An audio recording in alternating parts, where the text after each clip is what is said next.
Sangka saya di mana sekarang? 1, 2, 3. Assalamualaikum dan salam sejahtera. Saya Khadijah binti Zulfaqar melaporkan dari Karnival Pendidikan Madani Pejabat Pendidikan Daerah Melaka Tengah yang bertempat di Sekolah Menengah Kebangsaan Aikro. Pada hari ini, pelbagai lapisan komuniti dihimpunkan bagi menyaksikan transformasi sistem pendidikan negara selaras dengan rancangan Pendidikan Malaysia 2026-2035. Pada masa yang sama, karnival ini turut menyemarakkan nilai-nilai madani melalui pelbagai aktiviti bermanfaat seperti zon pameran, aktiviti interaktif, serta perkongsian ilmu serta pertandingan yang menarik. Mari kita jelajahi lebih lanjut tentang Karnival Pendidikan Madani ini. Jom. Assalamualaikum. Waalaikumsalam warahmatullahi Boleh tuan perkenalkan diri? Saya Haji Mansur bin Kasim, Timbalan Ketua Nazir Negeri Melaka, Jemaah Nazir Negeri Melaka, Kementerian Pendidikan Malaysia. Tuan, selaku Timbalan Ketua Nazir Negeri Melaka, boleh kongsikan serba sedikit tentang perjalanan program pada hari ini dan apakah objektif utama penganjuran Karnival Pendidikan Madani ini? Baik, Alhamdulillah, pertama sekali Karnival ini merupakan program yang sekali diadakan, iaitu dinamakan Perkara Pendidikan Madani,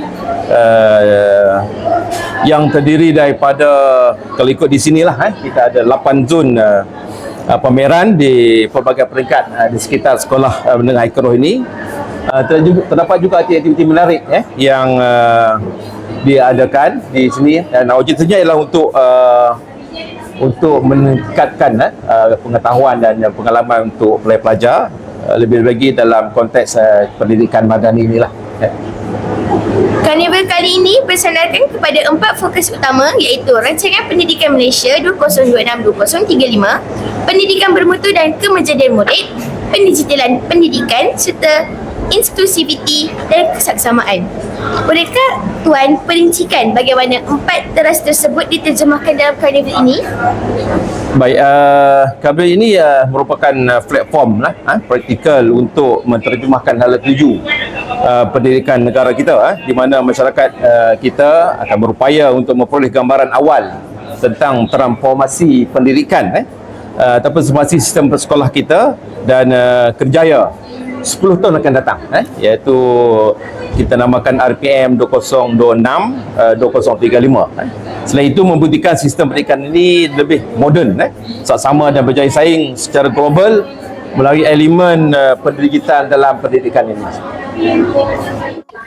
Assalamualaikum. Waalaikumsalam. Boleh cikgu perkenalkan diri dan sekolah yang diwakili?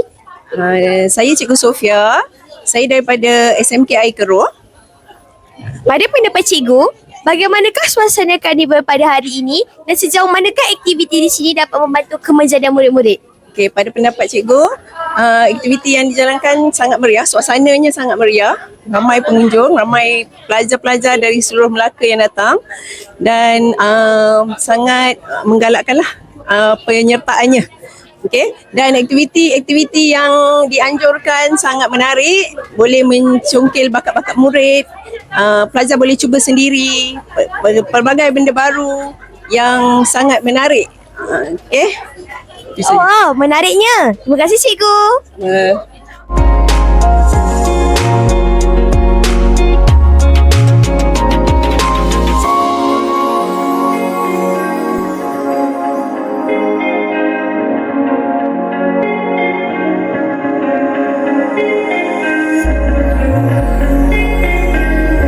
Assalamualaikum. Assalamualaikum. Boleh tak akak perkenalkan diri dan sekolah yang diwakili? Nama saya Putri Atira, saya daripada SMK Aikro. Nama saya Zaitun Sofia. Apakah aktiviti yang paling menarik bagi akak pada hari ini?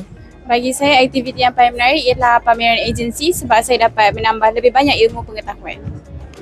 Apakah pula manfaat yang akak peroleh daripada program ini sebagai seorang murid? Saya dapat menambah pengetahuan dan membina keyakinan diri dan belajar sambil beribu. Okey, terima kasih. Sama. Demikianlah liputan Karnival Pendidikan Madani PPD Melaka Tengah bagi 2026.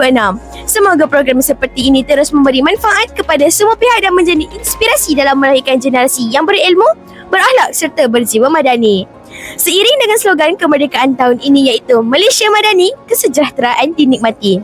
Saya Khadijah mengucapkan terima kasih kerana bersama kami tim TVPSS Satura.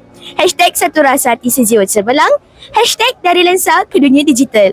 Assalamualaikum warahmatullahi wabarakatuh dan jumpa lagi dalam liputan yang akan datang.